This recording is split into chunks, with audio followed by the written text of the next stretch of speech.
আমি এই বাংলাদেশের অনেক সম্ভাবনা দেখি, কিন্তু বাংলাদেশে মানুষ তৈরি হওয়ার সম্ভাবনা আর দেখি না। যৌথ বাহিনী মাঠে আছে কিন্তু অফিসিয়ালি, হ্যাঁ, কিন্তু কাজ করছে না।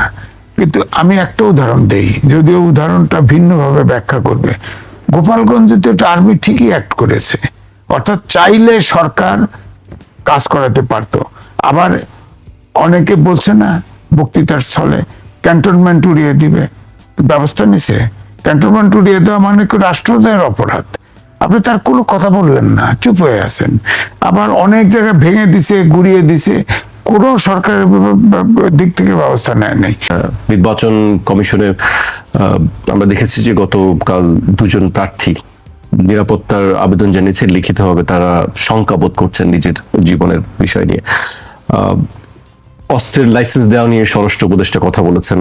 গতকাল আমরা দেখলাম ইসি সচিব কথা বলেছেন যে এটি আসলে কতটুকু যুক্তিগত হতে পারে।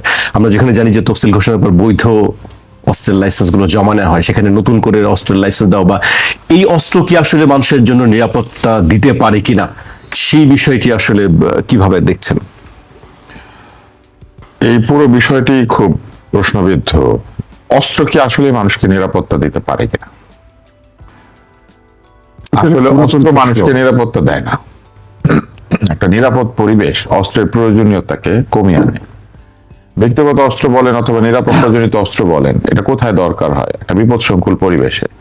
আপনি কি সিনেমা হলে ঢোকার সময় অস্ত্র নিয়ে ঢুকবেন? নর্মালি ঢুকবেন না। কিন্তু সুন্দরবনে ঢোকার সময় বাঘ আছে, এই ভয়ে বা এই নিরাপত্তাজনিত কারণে আপনি একটা বন্দুক নিয়ে ঢুকবেন, অথবা একটা বন্দুকওয়ালা আপনার সাথে থাকবে, কারণ বাঘ যদি আপনাকে আক্রমণ করে। যে জায়গায় যত অনিরাপদ, সেখানে অস্ত্রের প্রয়োজন তত বেশি হয়ে দেখা দেয়। যখন স্বরাষ্ট্র উপদেষ্টা বলবেন যে আমি কাউকে অস্ত্রের লাইসেন্স দিব আরো বেশি করে বা সবাইকে দিয়ে দিব, তার মানে উনি স্বীকার করে নিচ্ছেন যে পরিবেশ নিরাপদ নাই। পরিবেশকে নিরাপদ করার জন্য বরং যত পারা যায় অবৈধ অস্ত্র উদ্ধার করা, মানুষের কাছে যেন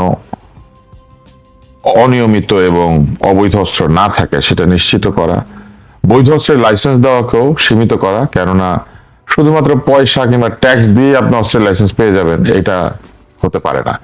আরো বিষয়গুলিকে ভালোভাবে যাচাই বাছাই করা, এবং যাকে অস্ত্র দেওয়া হচ্ছে তার মানসিক সুস্থতার বিষয়টাও যাচাই করা দরকার। আপনার মনে আছে কিনা জানি না, বিগত সরকারের সময় এমপির পুত্র রাস্তায় গুলি করেছে মাতাল অবস্থায়, একজন ট্যাক্সি চালক বা কেউ মৃত্যুবরণ, রিক্সা চালক, তারপরে এক এমপি ড্রাইভার গাড়ির মধ্যে। আপনার মনে আছে? এগুলো তো আমরা নিয়মিত দেখি। হ্যাঁ, তো মানুষ এগুলো ভুলে যায়। বুঝলেন, আমার কি একটা ভুল, আমি ভুলি না, আমার মনে পড়ে শুধু এই বিষয়ে। আমার মনে আছে নবী শাওনের গাড়ির মধ্যে তার ড্রাইভার গুলিবিদ্ধ হয়ে নিহত হয়েছিল। তো এরকম একটা পরিস্থিতি বিগত সরকারের সময় আমরা দেখেছি। তার মানে অস্ত্র যার কাছে আছে সেও কিন্তু যদি মানসিকভাবে অসুস্থ হয় কিংবা তার যদি কোনো অন্যায় কর্মকাণ্ড থাকে, তাহলে ওই বৈধ অস্ত্র দিয়েও মানুষ অবৈধ কাজ করে। এই জন্য অস্ত্র দেওয়ার সিদ্ধান্তটা আসলে সঠিক না। বরং যারা প্রকৃত প্রশিক্ষণপ্রাপ্ত নিরাপত্তা রক্ষী বা কর্মী, তাদেরকে যদি ডিপ্লয় করা হয় তাহলে বরং নিরাপত্তা দেয়া সম্ভব। ধরেন আপনি কাউকে অস্ত্রের লাইসেন্স দিলেন, সে কোথায় গুলি বিদ্ধ করবে, মানে কাকে তাক করবে, সে তো সেটা শিখেই নাই, সে তো জানে না। তাহলে এটার প্রশিক্ষণের প্রয়োজন আছে। সামান্য কয়েকদিন প্রশিক্ষণ নিলেই যদি এটা হয়ে যেত, তাহলে তো 10-20 দিন প্রশিক্ষণ নিয়ে লোকে পুলিশে যোগ দিয়ে দিতে পারতো। তা তো হয় না। অস্ত্র চালনার প্রশিক্ষণ যথেষ্ট গুরুত্বপূর্ণ, লক্ষ্যভেদ করা আরো গুরুত্বপূর্ণ। আপনি আপনার অস্ত্র আছে, বের করলেন, আপনি শত্রুকে তাক করতে গিয়ে আপনি মিত্রকে তাক করে দিলেন, হ্যাঁ, এটা হতে পারে। তো এই জন্য অস্ত্রের সিদ্ধান্তটা খুব হাস্যকর। নির্বাচন কমিশন ঠিকই বলেছেন। আরেকটা বিষয় হচ্ছে যে নিরাপত্তার এই হুমকি কিভাবে তৈরি হলো? নিরাপত্তার এই হুমকি তৈরি হওয়ার পেছনে এক ধরনের রিলাক্টেন্স বা অবহেলা কাজ করেছে। যে কোনো জায়গাতে যে কেউ একত্রিত হয়ে এক ধরনের অস্থিতিশীল পরিবেশ তৈরি করা, নিরাপত্তাজনিত হুমকি তৈরি করা, কাউকে অপমান অপদস্থ করার যে সংস্কৃতি আমরা লক্ষ্য করেছি, দ্রুত চালু হয়েছিল, এটাকে খুব ভালোভাবে নিয়ন্ত্রণ করা হয় নাই। এবং এই ধরনের উস্কানি যারা দেয় তাদেরকে নিরস্ত করার কোনো চেষ্টাও করা হয় নাই। যে কোনো লোক যে কাউকে টার্গেট করে একে মারা হবে, ওকে ধরা হবে, ওকে শায়েস্তা করা হবে, এরকম কথা বলে দিতে পারছে। এই বলাটাও তো বাংলাদেশের আইনে একটা অপরাধ। এই অপরাধটা যে কেউ করতে পারছে, এটা তো ঠিক না। তৃতীয় জায়গাটি হচ্ছে যে আমাদের যে প্রার্থীরা যে নিরাপত্তাহীন বোধ করেছেন, এই নিরাপত্তাহীনতা বোধ করার যে পরিবেশটা, এটাই বা কিভাবে তৈরি হলো? একজন প্রার্থীর তো প্রচুর সমর্থক এবং তার কর্মী আছে, এত কর্মী এবং সমর্থক পরিবেষ্টিত থাকার পরেও তারা নিরাপত্তাহীন বোধ করছেন। তার মানে পরিবেশটা আসলে খুব একটা প্রীতিকর না এবং খুব একটা গ্রহণযোগ্য না। আমি বলবো অতি দ্রুত দেশে অবৈধ অস্ত্র উদ্ধার করার যে প্রক্রিয়া সেটাকে আরো জোরদার করে এটা দরকার। তারপরে নিরাপত্তা কর্মীদের মাধ্যমে সকলের নিরাপত্তা দেওয়ার একটা চেষ্টা শুরু করে দেওয়া উচিত এবং এটা কমপ্লিট করা উচিত অতি দ্রুত। আরো বেশি মাত্রায় আইন শৃঙ্খলা বাহিনীকে রাস্তায় রাখা এবং নিরাপত্তাজনিত দায়িত্ব যথাযথভাবে পালন করার জন্য তাদেরকে রাখা যেতে পারে। তাদের সকল ছুটি ক্যান্সেল করে শুধুমাত্র মানবিক কারণে অথবা অত্যন্ত প্রয়োজনীয় কারণ ছাড়া অন্য সকল ছুটি ক্যান্সেল করে তাদেরকে রোটেশনাল ডিউটিতে সম্পূর্ণভাবে জনগণের জানমাল নিরাপত্তার জন্য নিয়োজিত করা উচিত এবং কোনো রাজনৈতিক বিবেচনা থাকবে না। যে কোনো আক্রান্ত ব্যক্তি প্রথমে তাকে রক্ষা করতে হবে, তারপরে বিবেচনা হবে যে উনি কেন আক্রান্ত হয়েছিলেন। অর্থাৎ এই মাঠের মধ্যে বিচার করার যে প্রক্রিয়া এটা টোটালি বন্ধ করতে হবে, যেটাকে মব বলা হয়, এটা সম্পূর্ণভাবে বন্ধ করতে হবে। এটা না করলে আমরা ধরে নেব যে নির্বাচনকে বাধাগ্রস্ত করার জন্য ক্ষমতাবানদের মধ্যে একটা অংশ আছে যারা চেষ্টা করছে, এবং এই ধরনের সকল ঘটনাকে বিচারের আওতায় আনতে হবে। ভুয়া মিথ্যা মামলা দেওয়ার যে সংস্কৃতি এটা আমরা দেখছি এখনো বন্ধ হয় নাই, কিন্তু এটা বন্ধ করে প্রকৃত মামলাগুলির দিকে মনোযোগ দিয়ে সেইগুলিকে বিচার আচারের মাধ্যমে অন্তত কিছু নিষ্পত্তি করে মানুষকে একটা ধারণা দিতে হবে যে অন্যায় করলে অন্যায়ের একটা প্রতিকার হয়। এবং মানুষ কিন্তু বোঝে কোনটা ভুয়া এবং কোনটা ভুয়া না, কোনটা মিথ্যা এবং কোনটা মিথ্যা না। তাই মানুষকে ধোঁকা দেওয়ার যে চেষ্টা এটা বন্ধ করা দরকার খুবই জরুরি ভাবে। জি, আপনি কাউকে ধরে নিয়ে গেলেন, নিয়ে তারপর ঠিক করছেন কি মামলা দিবেন, এটা তো খুব একদম প্রকাশ্য, এটা বোঝা যায়। এইটা কিন্তু আমি মনে করি যে এইটাও এই পরিস্থিতিকে অনেক ঘোলাটে করছে। আর সবশেষে আমি বলবো যে নির্বাচন বাধাগ্রস্ত করলে আমরা যে সম্ভাবনার কথা বলছি সেই সম্ভাবনাকে সম্পূর্ণভাবে টুটি চেপে ধরা হবে।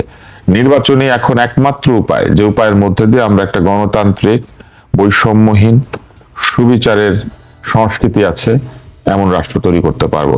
ফলে এই যে সন্ত্রাসী কর্মকাণ্ড কিংবা নিরাপত্তাহীন পরিবেশ, এই সবকিছু নির্বাচনের পরিবেশকে বাধাগ্রস্ত করবে। আমাদের আইনে আছে নির্বাচনের পরিবেশকে যারা বাধাগ্রস্ত করবেন তাদের শাস্তির ব্যবস্থা আছে। ফলে কেউ যদি তাদের ভুল সিদ্ধান্তের মাধ্যমে নির্বাচনের পরিবেশকে বাধাগ্রস্ত করেন, আমার মনে হয় এই বিষয়গুলো আমাদের বিবেচনা করা উচিত। এখন কোনোভাবেই ভুল সিদ্ধান্ত নেওয়ার সময় নাই। দরকার হলে সিদ্ধান্ত নেওয়ার আগে 2 বার 3 বার 5 বার চিন্তা করা উচিত।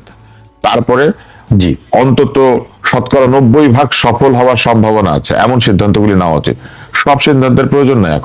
এখন সকল সিদ্ধান্তের লক্ষ্য হওয়া উচিত নির্বাচন এবং সুষ্ঠু নির্বাচন। আমি আপনার কাছে আসবো, আজিজ ভাইয়ের কাছে আসতে চাই। আজিজ ভাই, নির্বাচনের আগে খুব বেশি দিন বাকি নেই, এই মুহূর্তে সিকিউরিটি ইস্যুটা আসলে কিভাবে দেখছেন? সেটা কি আসলে ঠিক মতন আছে নাকি কি ভাবছেন আপনি নিজে ব্যক্তিগতভাবে কি ভাবছেন? আমার মনে হয় যে সরকার এত এরিয়া নিয়ে কাজ করছে, এই সরকারের এটা উচিত না। আমির খসরু মাহমুদ প্রেস ক্লাবে এক অনুষ্ঠানে বলেছিলেন এই সরকার তত্ত্বাবধায়ক সরকারের আদলে কাজ করা উচিত। আসলে এখন নির্বাচনটা, তুষার ভাই ঠিকই বলেছেন, অল্প সময় আছে। এখন নির্বাচনটা কিভাবে সুষ্ঠু করা যায় সেটা হলো প্রধান কাজ হওয়া উচিত। কারণ নির্বাচনটা তো হতেই হবে। নির্বাচনটা যদি না হয় তাহলে আমরা আরো পিছিয়ে যাব। আমরা যে সাইকেলের কথা বললাম না, সেই সাইকেলে তো আমরা অনুপ্রবেশই করতে পারবো না, প্রবেশই করতে পারবো না। তো এখন নির্বাচনের জন্য ধরেন অস্ত্রের কথা বলছেন আপনি বলেন তো দেখি, যে ওই আপনার যখন 5ই আগস্টের পরে কতগুলো থানার অস্ত্র লুট হয়েছে। যৌথ বাহিনী তো কাজ করছে। যৌথ বাহিনী প্রথম দিকে ছুরি, চাকু, রামদা এগুলো খাইছে। আমি তো অস্ত্র খুব একটা দেখি নাই। এখন ধরেন এ পর্যন্ত যৌথ বাহিনী মাঠে আছে কিন্তু অফিসিয়ালি, হ্যাঁ, কিন্তু কাজ করছে না। কিন্তু আমি একটা উদাহরণ দেই, যদিও উদাহরণটা ভিন্নভাবে ব্যাখ্যা করবে। গোপালগঞ্জে তো একটা আর্মি ঠিকই অ্যাক্ট করেছে, অর্থাৎ চাইলে সরকার কাজ করাতে পারতো। আবার অনেকে বলছে না বক্তৃতার স্থলে ক্যান্টনমেন্ট উড়িয়ে দিবে, ব্যবস্থা নিছে। ক্যান্টনমেন্ট উড়িয়ে দেওয়া মানে রাষ্ট্রদ্রোহের অপরাধ। আপনি তার কোনো কথা বললেন না, চুপ হয়ে আছেন। আবার অনেক জায়গায় ভেঙে দিছে, গুড়িয়ে দিছে, কোনো সরকারের দিক থেকে ব্যবস্থা নেয় নাই। এইসব কারণে কিন্তু আইন শৃঙ্খলা বাহিনীর পরিস্থিতির খুব অবনতি ঘটেছে। এখন তো অস্ত্র লাইসেন্স দেওয়া, আমি যেটা বললাম যে আওয়ামী লীগ সরকার অর্থাৎ ফ্যাসিস্ট সরকার বিদায়ের আগে প্রায় 2.5 লক্ষ আপনার অস্ত্রের লাইসেন্স দিয়েছিল। আমরা তো বরাবরই দেখেছি যে নির্বাচনের আগে লাইসেন্স করা অস্ত্রও কিন্তু জমা নেয়, হ্যাঁ, এবং অনেক যারা সন্ত্রাসী তাদের গ্রেপ্তার করা হয় এবং অবৈধ অস্ত্র উদ্ধার করা হয়। তো আমার কাছে মনে হয় অনুমান, আমার মনে হয় এখনো 3 থেকে 3.5 লক্ষ অস্ত্র কিন্তু বিভিন্ন জায়গায় ছড়িয়ে ছিটে আছে। এবং আপনি এই হিসাব কিভাবে দিচ্ছেন? এটা আমার অনুমান 3 থেকে 3.5 লাখ কারণ হচ্ছে আপনার অবৈধ অস্ত্রের কথা বলছেন। অবৈধ অস্ত্র, তাছাড়াও বর্ডার দিয়ে আসতে থাকে, বর্ডারের বিভিন্ন জায়গা থেকে তো অস্ত্র আসতে থাকে। সুতরাং আমার কাছে এটাই বলছি, এখন আপনি প্রার্থীদেরকে অস্ত্রের লাইসেন্স দিবেন, গানম্যানকে অস্ত্রের লাইসেন্স দিবেন। তুষার ভাই ঠিকই বলেছে, তো ধরেন 300 সিটে কমপক্ষে ধরেন 600 অস্ত্র দিবেন, লাইসেন্স দিবেন, তো সারা দেশটা তো একটা অস্ত্রের কারখানা হবে। এটা তো নিয়ন্ত্রণ করতে পারবেন। 600 না, প্রার্থী তো আরো অনেক বেশি থাকবে, প্রার্থী আরো বেশি থাকবে, অন্তত 2000-3000 6,000 অস্ত্র আপনি মাঠে ছেড়ে দিবেন, এটা তো হয় না। আপনি অস্ত্র উদ্ধার করবেন, যারা অস্ত্র অবৈধভাবে চালায় সন্ত্রাসী তাদেরকে আপনি গ্রেপ্তার করবেন, ইলেকশন পর্যন্ত তাদেরকে জেলখানায় রেখে দেন, কিছু করেন না, রেখে দেন, তাহলে না একটা নির্বাচনের পরিস্থিতি তৈরি হবে। আর সবচেয়ে বড় কথা হচ্ছে, আমি যেটা বলবো, অভ্যুত্থানের শক্তিগুলো একটা নিরপেক্ষ নির্বাচন, অংশগ্রহণ নির্বাচনের ব্যাপারে আন্তরিক হতে হবে। তারা যদি দ্বন্দ্ব সংঘাতে হয়, জড়িত হয়, তাহলে কিন্তু নিরপেক্ষ নির্বাচন হবে। আমি এই প্রসঙ্গে আসবো। এবার যে আমি তুষার ভাইকে জিজ্ঞেস করতে চাই, গণ অভ্যুত্থানের শক্তিদের নিয়ে কথা হচ্ছিল, আমি একটু গণ অভ্যুত্থানের অন্যতম আইকন ওসমান হাদির বিষয়ে আলোচনা করতে চাই। তার রাজনৈতিক আদর্শকে নিয়ে আমি আলোচনা করতে চাই। আপনি তো তার সঙ্গে একাধিকবার, আপনার সঙ্গে তার হয়তো কথা হয়েছে, আপনি কিভাবে দেখেন আসলে তার রাজনৈতিক আদর্শকে? তার সঙ্গে আমার একাধিকবার কথাও শুধু হয় নাই, তার সাথে আমার একাধিকবার আলিঙ্গন হয়েছে। আমরা প্রত্যেকটা টক শোর পরে আমরা একজন আরেকজনকে জড়িয়ে ধরে আমরা শুভেচ্ছা বিনিময় করতাম। সে তো তরুণ, রাজনৈতিক অভিজ্ঞতা সম্পন্ন নয়, কিন্তু এক ধরনের রাজনৈতিক শিক্ষা সে অর্জন করেছে এবং তার মনের মধ্যে একটা রাজনৈতিক চেহারা আমরা লক্ষ্য করেছি তার বক্তব্যের ভেতর দিয়ে। সে সাম্প্রতিক সময়ে যে বক্তব্যগুলি দিত, সেখানে কিছু কিছু জায়গাতে তারুণ্যের কারণেই হোক অথবা তার অভিজ্ঞতার যে ব্যাপ্তি, সেটা কম সময়ের জন্যই হোক, কোনো কোনো জায়গাতে সে হয়তো আবেগময় বক্তৃতা দিত, কিছু কিছু জায়গাতে সে ভাষাও হয়তো ভিন্ন ব্যবহার করত, কিন্তু তার ভেতরে এক ধরনের, আমি বলবো যে, সৎ প্রচেষ্টা এবং উদ্দেশ্য ছিল। যেমন সে একটা সুন্দর কথা বলেছিল, আমার মনে আছে, সে বলেছিল যে যারা অপরাধ করে নাই, শুধু দল করলে তো সেটা অপরাধী না, তাহলে যারা সরাসরি অপরাধের সাথে যুক্ত তাদের শাস্তি হওয়া উচিত। যে অপরাধ করে নাই, যে কোনো কারণেই হোক, একটা দলের মধ্যে ছিল, ভয়ে ভীতিতে অথবা কিছু একটা পাওয়ার আশায়, তাদেরকে সে বলেছিল যে তাদেরকে সে ক্ষমা করতে রাজি। তার মানে দেখেন, তার মধ্যে একটা ক্ষমার রাজনীতির কথা ছিল। তারপরে সে কিন্তু এটাও সমালোচনা করেছিল যে আপনি যে পক্ষেই থাকেন না কেন, দুর্নীতি হচ্ছে একটা অপরাধ, তাহলে আপনি অভ্যুত্থানের পক্ষে না বিপক্ষে? সহযোদ্ধাদের প্রসঙ্গেও কথা করেছিল। হ্যাঁ, তার মানে সে এটা বলার চেষ্টা করেছিল যে একটা দুর্নীতিমুক্ত সমাজ গড়াই তো তার রাজনীতির লক্ষ্য। যদি সেটাই হয়ে থাকে, তাহলে কে কোন পক্ষে আছে বিবেচনার বিষয় না, দুর্নীতিটা বিবেচ্য। আরো একটা সুন্দর কথা তার এই ইলেকশন সংক্রান্ত প্রচারণার সময় কিন্তু সেটা বলেছিল। সে বলেছিল সে একা নির্বাচিত হলো 299 জন সংসদ সদস্যকে সে চাপের মুখে রাখবে, কারণ লোকে যাতে বলে যে এই ছোট বাচ্চা, একটা ছোট্ট ছেলে, সে যদি পারে তুই পারবি না কেন, এরকম একটা বক্তব্য আমি কিন্তু যা দেখেছি সব ইন্টারনেটে। সে যখন এইখানেও কথাবার্তা বলতো, তার মধ্যে কিন্তু একটা সরলতা আমি লক্ষ্য করেছি টক শোতে, এবং সে খুবই প্রাণবন্ত ভাবে বলতো, এবং তার কিছু কিছু জায়গাতে খুব ভালো কনভিকশন ছিল। যেমন একটা জিনিস, সে পড়াশোনা করতে চাইতো। আপনি লক্ষ্য করলে দেখবেন যে সে লাইব্রেরির মধ্যে বসে আছে, বইয়ের মধ্যে বসে আছে। এটা তো একটা পরিবর্তন আমরা যেটা আশা করেছিলাম, যে আমাদের রাজনীতিবিদরা তারা একদিনে তৈরি হয়ে যাবেন না, কিন্তু যদি তারা বই পড়েন, লেখাপড়া করেন, জানার চেষ্টা করেন, তাহলে তো তারা প্রতিদিন একজন সমৃদ্ধ মানুষে পরিণত হতে থাকবেন। আজকে আপনি অ্যারিস্টটল পড়লেন, কালকে আপনি সক্রেটিস পড়লেন, পরশু আপনি অমর্ত্য সেন পড়লেন, তারপরের দিন আপনি ইকবালের কবিতা পড়লেন। এইভাবেই তো একটা মানুষ তৈরি হয়। তো সেই চেষ্টাটাও তার মধ্যে ছিল, সে একটা সাংস্কৃতিক কেন্দ্র করেছিল। এখন ধরেন একজন রাজনীতিবিদের সবকিছু নিয়ে কি মানুষের সমর্থন থাকবে? নাও থাকতে পারে, দ্বিমত থাকতে পারে, এক ধরনের তার বিরুদ্ধে অবস্থান থাকতে পারে, কিন্তু এর মানে তো এই না যে কাউকে তার কথা বলার অধিকার কেড়ে নিতে বা তার রাজনীতি বন্ধ করে দিতে তার উপর আক্রমণ করতে হবে। যে ঘটনার মধ্যে দিয়ে আজকে তার আমরা জীবনযাপন এই আলাপটা খুবই- করছি, খুব সাদাসিধে এই সাদাসিধে জীবনই দেখেন তার শত্রু হলো। আজকে তারই বন্ধুরা কিন্তু অনেকে প্রাড়ো, মাইক্রোবাস, এটা সেটা চড়ছে, সে তো চড়ে নাই। অথচ দেখেন এইটাই তার জন্য একটা বিপদের কারণ হলো। সে একটা সাধারণ রিকশায় চড়ে জুমার নামাজের পরে বের হয়েছে। সে প্রায়ই এই ধরনের কথা বলতো, হয়তো তার মনের মধ্যে এরকম একটা চিন্তা ছিল যে সে আক্রান্ত হতে পারে। সে কিন্তু বলতো যে সে মৃত্যুকে ভয় পায় না, সে শহীদের মৃত্যু চায়। জুমার নামাজ পড়ে বের হয়ে আসার পরে আপনি চিন্তা করেন, মানে একজন লোক আসলে ওই সময় পবিত্র অবস্থায় আছে, তার উপরে যে গুলি চালিয়েছে, আমি ঘৃণা জানানোর ভাষা নাই, এটা প্রতিবাদ জানানোরও সঠিক উপায় কি এটাও আমি জানি না, কিন্তু এত নির্মমতা জি, আমাদের এবং এত এত নিষ্ঠুরা, এই বাংলাদেশের পরিবর্তন কিন্তু হাদি চেয়েছিল। এবং তার লক্ষ্য কি? সে নির্বাচনে কেন দাঁড়িয়েছে? প্রবল প্রতিপক্ষতা। আপনি দেখেন মির্জা আব্বাস প্রবল প্রতিপক্ষ, সে সেখানেও সাহস করে দাঁড়িয়েছে। এই সাহসটাই তো বড় একটা এই বিষয়। সাহসটাই তো তার সতার চিহ্ন। এবং সে পরাজয় হতে পারে, কিন্তু সে জানে তারপরে সে তার নীতি এবং আদর্শকে স্থাপিত করার জন্য স্বতন্ত্র হয়তো সে দাঁড়াতো, কারণ সে তো নিবন্ধিত রাজনৈতিক দল করছে না। তো আমি শুধু এতটুকুই বলবো যে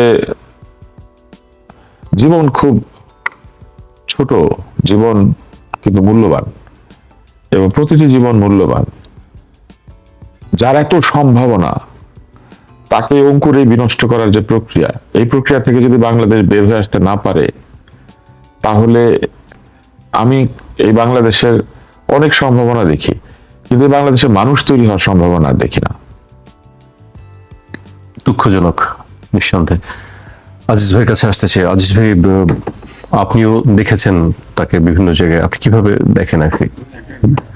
আমি যেটা আমার কাছে যেটা মনে হয়েছে, আমি তুষার সাথে অ্যাড করছি যে অত্যন্ত সরলভাবে আমার কাছে মনে হয়েছে কোনো অপরাধকে দেশি হোক বিদেশি হোক সব শক্তির বিরুদ্ধে সে অকপটে কথা বলতেন, এবং সে উদীয়মান একজন বড় রাজনীতিবিদ হওয়ার কথা। কারণ হচ্ছে যে দেখেন প্রত্যেকটা সেক্টরে সে কিন্তু জ্ঞান রাখতো, ঝটপট কথা বলতে পারতো, সরলভাবে। সে চিন্তা করতো না তার জন্য বিপদ আসবে কি আসবে না, ওইসব অন্যায় সব কথা সে স্পষ্টভাবে বলতো, স্পষ্টভাবে সে যতটুকু জানে স্পষ্টভাবে বলতো একদম। আপনি দেখেন সরকার বলেন, এনসিপি বলেন, বিএনপি বলেন, জামাত বলেন, ভারত বলেন, চীন সব দেশ বিদেশে যত পরাশক্তি কাউকে তিনি ছেড়ে কথা বলেন নাই। আমরা কিছু হিসাব কথা বললেও সে কিন্তু ছেড়ে, যেটা দেশে, অর্থাৎ আমার কাছে যেটা মনে হয়েছে, একজন তরুণ রাজনীতিবিদ হিসেবে তার 100% দেশপ্রেমিক ছিল, যেটা দরকার, এবং 100% সৎ ছিল। এখন তরুণ অনেক বিতর্কিত হয়েছে না, কিন্তু এই তরুণ হাদি 100% সৎ ছিল, 100% দেশপ্রেমিক ছিল। এটি আমার কাছে মনে হয়েছে। সুতরাং হাদির মতো রাজনীতিবিদ যদি দাঁড়াতো, ধরেন 100% তো সে ম্যাসুড হতো, তাই না? এই রাজনীতিবিদ যদি ধরেন সে এমপিতে দাঁড়িয়েছে, সে পাশ করুক আর ফেল করুক, হ্যাঁ সেটা ভিন্ন কথা, কিন্তু সে তো একসময় রাজনীতিতে থাকে ম্যাচুরিটি হতো। এই ধরনের লিডারশিপ দেশ পেলেই, আমি যেটা আগেও বলেছি, দুর্নীতি মুক্ত এবং দেশপ্রেমিক রাজনীতি, অর্থাৎ রাজনৈতিক চর্চা যদি আমরা দেশে করতে পারি, তাহলেই সম্ভব ছিল। এখন ধরেন হাদিকে নিষ্ঠুরভাবে গুলি বর্ষণ করলো, যেটা তুষার বলেছে। এর আগে কিন্তু দেখেন একটা দলের সাধারণ সম্পাদক পরিষ্কার বলেছে যে 50টা প্রার্থীর টার্গেট কিলিং হতে পারে, তার কাছে তথ্য আছে। আমরা তো জানি না এখনো সেই তথ্যটা সরকার সংগ্রহ করেছে কিনা, সেটা আদৌ আমলে নিয়েছে কিনা। যদি আমলে নিত তাহলে তো হাদি এই গুলি খাওয়ার কথা না, তার তো একটা নিরাপত্তা, সরকারের যে রিক্সায় চলে, সাধারণভাবে চলে, পায়ে হেঁটে চলে, যে পয়সা খরচ করে না নির্বাচনের সময়, তাকে তো প্রোটেকশন দেওয়ার দরকার ছিল। এখন অস্ত্র দিয়ে তো লাভ নেই প্রার্থীদের, সেটা ভিন্ন বিষয়, আমি তো আগেই আলোচনা করেছি। সুতরাং আমি মনে করি যে হাদির মতো এরকম আরো তরুণরা জন্মগ্রহণ করুক, এটাই আমার প্রত্যাশা। জি, আজিজ ভাই বক্তব্য শুনছিলাম, আমি তুষার ভাইকে দিয়ে শেষ করতে চাই। একটি বছর আমরা শেষ করে ফেললাম, আপনার সেই প্রথমের কথাই মনে পড়লো যে একটি চক্র থেকে হয়তো আমরা বের হয়ে আসব, 80 বছরের যে একটি চক্র। এই এক বছরের কে আপনি কিভাবে মূল্যায়ন করতে চান? আমাদের অর্জন, আমাদের অত্যন্ত অস্থিরতার একটি সময় কেটেছে 2025 সালে। আমাদের বাংলাদেশের রাজনীতি, অর্থনীতি, সমাজ, সংস্কৃতি সব জায়গাতে আমরা প্রবল অস্থিরতা লক্ষ্য করেছি। আমরা দেখেছি যে এই বছরে একাধিক পক্ষ দাঁড়িয়ে গেছে, সাংস্কৃতিক অঙ্গনে বিভাজন আরো প্রকট হয়েছে, রাজনীতির বিভাজন প্রকট হয়েছে, অর্থনীতির পতন আমরা উপলব্ধি করেছি। কিছু কিছু সূচকের উন্নতি হয়েছে, যেটি আসলে আমাদের কর্মহীনতার কারণে হয়েছে। যেমন আমদানি কমে গেছে, মূলধনী বিনিয়োগ হচ্ছে না, যে কারণে আমাদের রিজার্ভ বাড়তে শুরু করেছে। সেটা আসলে আমাদের অর্থনীতির সুস্বাস্থ্যের লক্ষণ না, এটা বরং দুর্বল স্বাস্থ্যেরই লক্ষণ। আমরা প্রচুর ঋণ করেছে এবং পরিশোধ করার জন্য আমাদের উপর চাপ তৈরি হয়েছে, ফলে অর্থনীতি একটা প্রবল অভিঘাতের মুখোমুখি হবে বলে সবাই সন্দেহ করছেন। ডলারের বিপরীতে টাকার মানের উন্নতি হয় নাই, বরং আমাদের টাকা ক্রমাগত মান হারিয়েছে। আমাদের বিদেশে যে কর্মসংস্থান, সেটা সুযোগ সীমিত হয়ে এসেছে এবং আমাদের বেকারত্ব বেড়েছে, মানে বাংলাদেশে নতুন চাকরি সৃষ্টি হয় নাই প্রায় বলতে গেলে। তাহলে একটা অন্ধকার চিত্র আমরা এই 2025-এর প্রায় পুরোটা জুড়ে ক্রয় ক্ষমতার একটি বিষয় ছিল, ক্রয় ক্ষমতা কমেছে, মুদ্রাস্ফীতিকে কিছুটা কমানো গেছে, আবার কিছুটা কখনো মুদ্রাস্ফীতির হিসাবটা না খুব অদ্ভুত। মুদ্রাস্ফীতি একটা ভিত্তির সাথে তুলনা করে কত পার্সেন্ট মুদ্রাস্ফীতি হচ্ছে এটা চিন্তা করা হয়। তো ধরেন বলা হচ্ছে যে 12% মুদ্রাস্ফীতি ছিল, এখন 9%, কিন্তু তার আগে তো টাকার দাম কমে গিয়েছে, তো কম টাকার দামও কমে গিয়েছে, আবার মুদ্রাস্ফীতিও 10% এসেছে। এখন টাকার দাম যত কমবে তাতে কি হবে? টাকার দাম যত কমবে তাতে করে আমার ক্রয় ক্ষমতা কমবে, ক্রয় ক্ষমতা কমলে আমি বেশি বেশি টাকা নিয়ে বাজারে যেতে হবে, সেরকম একটা অবস্থা তৈরি হয়েছে। এবং নিরাপত্তা এবং সাধারণ মানুষের জানমালের যে নিরাপত্তা, এই সব কিছু অবনতি ঘটেছে। তাই সব মিলে আমি বলবো যে আমাদের 2025 আমাদের জনমনে নতুন আশার সঞ্চার করতে পারে নাই, কিন্তু এই নতুন আশার মধ্যে একমাত্র আশার যে জায়গাটি তৈরি হচ্ছে সেটি হচ্ছে সামনের বছর নির্বাচন আছে, এবং সেই নির্বাচনের মধ্যে দিয়ে জনগণ তার রায় দেবে এবং জনগণ এই রাষ্ট্র এবং সরকার পরিচালনার জন্য তাদের পছন্দের লোকজনকে বেছে নেবে। তার মানে জনগণ রাষ্ট্রের দায়িত্ব নিচ্ছে। তখন আমার ধারণা যে জনগণ স্বপ্ন দেখছে যে পরিস্থিতির পরিবর্তন হবে, সম্ভাবনা আলো তারা দেখতে পাচ্ছে। এইখানে ভালো কিছু ঘটনা ঘটেছে। আমাদের মেয়েদের ফুটবল দল খুব ভালো খেলেছে, আমাদের ক্রিকেট দল ভালো মন্দ মিলিয়ে খেলেছে, আমাদের ক্রীড়াঙ্গনে মোটামুটি একটা অবস্থা ছিল, কিন্তু সেখানেও অস্বচ্ছতা এবং অসততার বিষয় আবিষ্কৃত হয়েছে। সেখানেও এক ধরনের অন্যায় কর্মকাণ্ড, নির্বাচনের অস্বচ্ছতা, এগুলো আমরা দেখেছি ক্রিকেট বোর্ডে এবং অন্যান্য জায়গাতে। অভিযোগ পাল্টা অভিযোগ আমরা দেখেছি। ফলে খুব একটা যে সব জায়গায় খুব একেবারে স্বচ্ছ ছিল ব্যাপারটা, সেটা হয় নাই। আরেকটি প্রবণতা আমাকে খুব আহত করেছে। আপনার মনে আছে আগের সরকার কিছু হইলে গিনেস বুকে রেকর্ড নাম তোলার চেষ্টা করত। গিনেস বুকে নাম তুলে না, সেই নাম বেশি দিন রাখা যায় না। যেমন আগে হাজার কণ্ঠে, লক্ষ কণ্ঠে গান গেয়েছে। একবার তো দেখলাম সবচেয়ে বেশি ময়লা পরিষ্কার করে ঢাকার মেয়র ঝাড়ু দেওয়ার বিশ্বাস করতে নেমে গিয়েছিলেন। গিনেস বুকের ইতিহাসটা বলে শেষ করি। গিনেস বুক হচ্ছে একটা মদ প্রস্তুতকারী প্রতিষ্ঠানের একটা বই। এই বইটার ইতিহাস হচ্ছে, এই মদ প্রতিষ্ঠান যখন বিপণন করবে, তারা চিন্তা করলো যে কি ধরনের বিপণন প্রক্রিয়া নেওয়া যায়। তখন তারা দেখলো যে মদ খেয়ে লোকে মাতাল হয়, মাতাল হয়ে নানান ধরনের কাণ্ড কারখানা করে। এর মধ্যে ওই যে পাবে, মানে শুরিখানায়, এবং তারা মাথার মধ্যে ওই মদের গ্লাস রেখে নাচে। তারপরে তারা দূরবর্তী স্থানে কে কত থুতু ফেলতে পারে সেটা করে। কেউ কেউ নাক দিয়ে নুডলস খাওয়ার চেষ্টা করে, উদ্ভট কাণ্ড কারখানা করে। তখন তারা বললো যে এইটার একটা রেকর্ড করলে কেমন হয়, যত উদ্ভট কাণ্ড কারখানা, আমরা এটা একটা রেকর্ড বুক চাই। তাহলে ওই বইগুলি থাকবে বিভিন্ন ইয়েতে মানুষ এগুলো নিয়ে গল্প গুজব করবে, আমাদের নামটা সব জায়গায় চলে যাবে। একটা চোলাইকারী প্রতিষ্ঠান যারা মূলত বিয়ার এবং মদ তৈরি করে, সেই গিনেস কোম্পানি এবং এই ভদ্রলোক অ্যালেক গিনেস, তিনি এইটা চালু করলেন, Guinness book of world record. প্রত্যেক বছর এইখানে বিভিন্ন রেকর্ড রাখা হয়, বাংলাদেশের নাম ওইখানে আছে বহু আগের থেকে। আমরা সবচেয়ে ছোট্ট এলাকায় সবচেয়ে বেশি লোক গাদাগাদি করে থাকি, এটা একটা আছে। আরেকটা আছে আমরা অতিরিক্ত সন্তান জন্মদান করি, এরকম 2-3টা রেকর্ডের নাম আগে থেকে ছিল। কিন্তু আপনি জানেন ওখানে এরকম রেকর্ড আছে যে 1 মিনিটে একজন লোক কতবার বায়ু নির্গত করতে পারে, একজন লোক, এগুলো রেকর্ড। হ্যাঁ, ওইখানে আছে একজন লোক নাক দিয়ে কি পরিমাণ নুডলস খেতে পারে, এবং এরকম উদ্ভটতম বিষয়াবলী ওইখানে আছে। আমি এটা বলতে চাই না, আর অনেকে হয়তো অসুবিধা বোধ করবেন। এই রেকর্ড বুকে নাম তোলাটা না কোনো মর্যাদার বিষয় না। কোন রেকর্ড বুকে নাম তুললে মর্যাদা আপনি বোঝেন? লর্ডসের প্রথম সেঞ্চুরি, মানে আমাদের সেঞ্চুরিয়ান, এটা একটা দারুণ নাম। লর্ডসে কয়টা বাঙালির নাম আছে সেঞ্চুরি বোর্ডে, অনার বোর্ডে? তাহলে এটা একটা বিরাট সম্মান, এটা খেলে নিতে হয়। প্রকৃত গুণাবলী বায়ুকর্ম করে এটা পাওয়া যায় না এই রেকর্ডটা।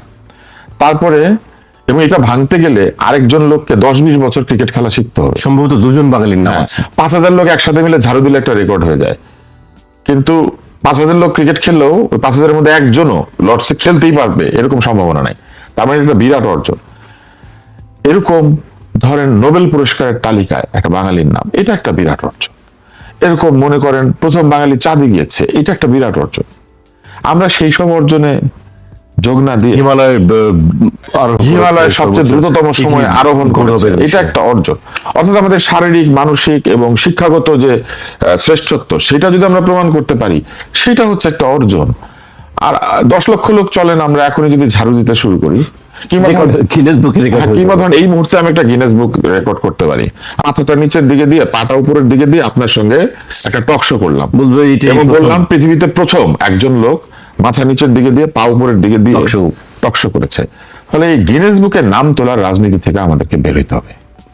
গিনেস বুকে নাম তোলা মানে হচ্ছে ওই বায়ু কর্মকারীর পাশে নিজের নামটা তোলার জন্য প্রতিদ্বন্দ্বিতা করা, ওই থুতু ফেলার রেকর্ডধারীর পাশে নিজের নামের প্রতিদ্বন্দ্বিতা করা, ওইখানে নামের প্রয়োজন নেই। এই জায়গা থেকে এই যে স্বৈরাচারীর যে গিনেস বুকে নাম তোলার ধান্দা, এটা থেকে আমাদেরকে বেরিয়ে আসতে হবে। জি, আজিজ ভাই, খুবই সংক্ষেপে যদি বলেন আসলে আপনি কিভাবে দেখছেন এই যে 1 বছরে আমাদের পেছনে ফেলে আসে এবং সামনের সম্ভাবনার বিষয়টি যদি সংক্ষেপে বলতেন। সংক্ষেপে কথা হলো, তুষার ভাই খুব প্রাঞ্জল ভাষায় নতুন তথ্য দিয়েছেন, তার সাথে একমত। আমি শুধু একটা জায়গায় আমি কিন্তু বলবো, যতক্ষণ পর্যন্ত রাজনৈতিক দলগুলোর মধ্যে গণতান্ত্রিক কালচার তৈরি না হবে, ততক্ষণ পর্যন্ত এই দেশটা সঠিক রাস্তায় হেড স্পিচ যাকে বলা হয়, সেই জায়গা থেকে আসলে আর এই মুহূর্তে হচ্ছে অভ্যুত্থানের শক্তিকে এক জায়গায় একটা নিরপেক্ষ নির্বাচন অনুষ্ঠানের জন্য একেবারে আন্তরিক হতে হবে, এবং সরকার যেহেতু দুর্বল, এই সরকারকেই সহযোগিতা করতে হবে। কারণ হচ্ছে যে একটা নির্বাচন তো সবগুলো স্টেক হোল্ডারের সহযোগিতা না পেলে তো হবে না। এখন ধরেন আমাদের এই দেশে এখন ধরেন সরকার, ইলেকশন কমিশন, তারা ধরেন আন্তরিক চেষ্টা, দুর্বলতা থাকুক, সবলতা, নির্বাচন দিতে তো আন্তরিক, কিন্তু তারপরে হচ্ছে রাজনৈতিক দল এবং ভোটার।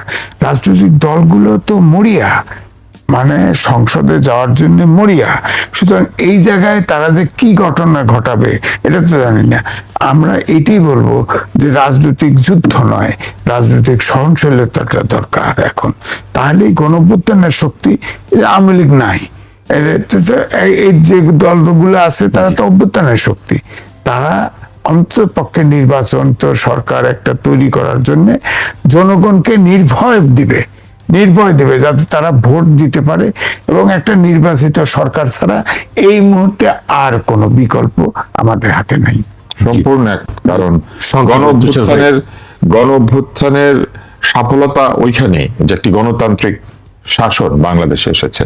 ফলে গণঅভ্যুত্থানের পক্ষে সকল শক্তিকে নিজেদের মধ্যে প্রতিদ্বন্দ্বিতা করে একটা চমৎকার নির্বাচনের মধ্যে দিয়ে, একটা সহনশীল পরিবেশ তৈরির মধ্যে দিয়ে প্রমাণ করতে হবে যে অতীতের চাইতে তারা ভালো, অতীতের চাইতে তারা সামনের দিকে ইতিবাচক ভাবে এগিয়ে চলেছেন। অতীতের কর্মকাণ্ডের পুনরাবৃত্তি হলে সেটা কোনোভাবে গণ অভ্যুত্থানকে সাফল্যমণ্ডিত করবে না এবং বিভিন্নভাবে গণ অভ্যুত্থানের যে মূল স্পিরিট সেটাকে ক্ষতিগ্রস্ত করবে।